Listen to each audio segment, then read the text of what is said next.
Alright guys, Jake here at J&J West Wing. Just do a little tutorial here today. I got a order for a clock and I had several people asking how I make my clocks. And just thought I'd jump on here and show you here. I've actually created several clocks online that you can create and download while you're online. Just trying to get things set up here for it a little bit, makes it easier for you to see it. So there's the clock. We'll zoom on here a bit. So there's the clock that I already have pre-designed. You can get online. There's lots of clock generators online that you can access and get into to do that. So you just save this once you get it created off those. And, I've added my business logo down here at J&J West Wing. So this one is supposed to be a Navy clock. The individual requested it. So let me find the logo here. There we are. There's the logo. I'll fill it so you can see it a little better. So kind of just threw it in the center of the screen there. I'll move it off here so you can see what it is. So basically, once you get your logo of whatever you're putting in the center, just highlight that, and then you hold your shift key, highlight your picture over here, and then you just tell it to center it right up here in the top. There's a center button. Click it, you center it. Ooh, that didn't work. I forgot to marry the clock. Hold on just a second here. I gotta group the clock here. Just a second here to group the clock so it doesn't rearrange the clock settings. There we go. Now you highlight the one you want to move, and then you hold your shift key, and then you highlight that one. So now they're both highlighted. You go up here at the top where the center button is, and then you just click that, and it centers it. As you can see, it's a little large. So when you click that center, it highlights the entire project at that point. You click off the project, and then you can go back and click on just the logo. If you take the corner here, you can slide and just downsize that just a bit, and do the same process again. Highlight it, do the centering. Now your clock is centered. That's all you have to do. You know from past experience that this circle in the center has to be resized to fit the clock motor, which I know is 7.9 millimeters. So we'll go up here and we'll switch the black to a line so that I can get in there and highlight just that blue circle that's in the center, and then I can go up here. Oh, wait a second, I think that's already still married to the other one, so I gotta ungroup those. I always say married, but ungroup the circles so that now I'm down to just the 1.9, so it's just this dimension. And then this has to be a 7.9 millimeter perfect circle. As long as your lock is locked here, it will keep that in perspective. So you can just hit your tab button once you put the 7.9, and it automatically resizes that. Now you do have to go back in and recenter that. So you do the same process. You leave that highlighted, you come out to your big blue circle out on the outside, and then recenter. There you are. Simple as that. Now the blue lines will be where I cut out, so it's going to cut the circle out of the center of the clock. It's going to cut the outside of the clock. The rest of it will be an engrave.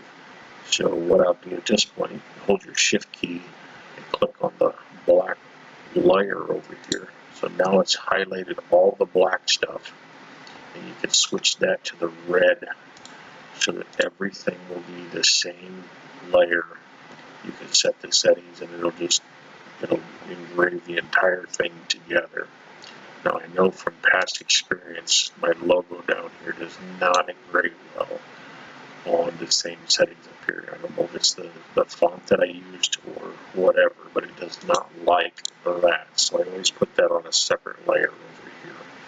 So I have that, and I can create my own layer on that. We are doing this with a borax treatment on the laser, so my settings are pretty minimal on this.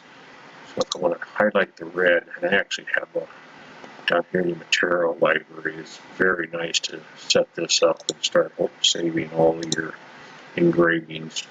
So you can set this, and then you just click the assign. If you watch up here on the red, you'll see when I click this, it's going to change that to the settings of my borax engrave. So 180 speed at 12.5% power. I'm using a non-tech 60 watt laser to do this. So it's very minimal power. I could probably speed it up, but I like to keep it lower just for the detail. I have upgraded the lens to mine to get a little better detail on that. Because I'm using the borax today, I can use this as the same layer as this, because this will still stay black just as well as the other. So I can leave that as a red. I didn't think about that when I did that. So I'll highlight that, and then I'll switch that back to a red as well. So now all of it will be one engraving on there. Now, I don't want the